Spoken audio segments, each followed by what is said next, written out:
Hubert Reeves, l'astrophysicien qui a su rendre accessible l'astrophysique au plus grand nombre, a réalisé un film qui s'appelle La Terre vue du cœur.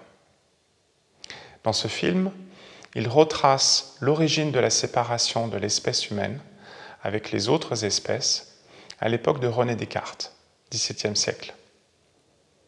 Ce philosophe affirme que l'espèce humaine est supérieure à toutes les autres espèces que compose la nature, et donc qu'il a tous les droits.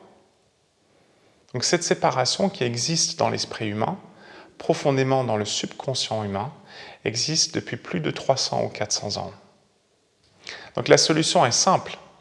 Pour dissoudre cette séparation, il suffit juste de restaurer ce lien avec la nature, cette connexion avec la nature.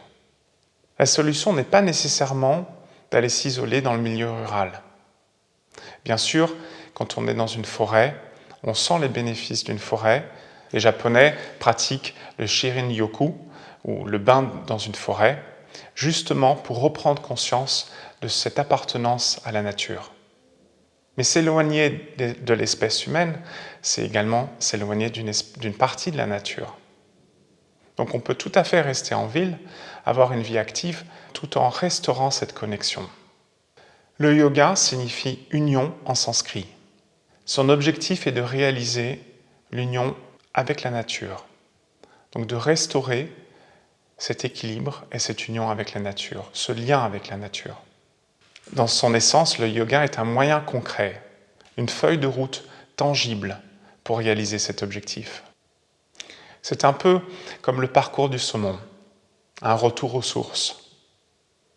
Si l'être humain était capable de se séparer de la source, de se séparer de la nature, il est tout à fait capable également de faire le chemin inverse, tout comme le saumon.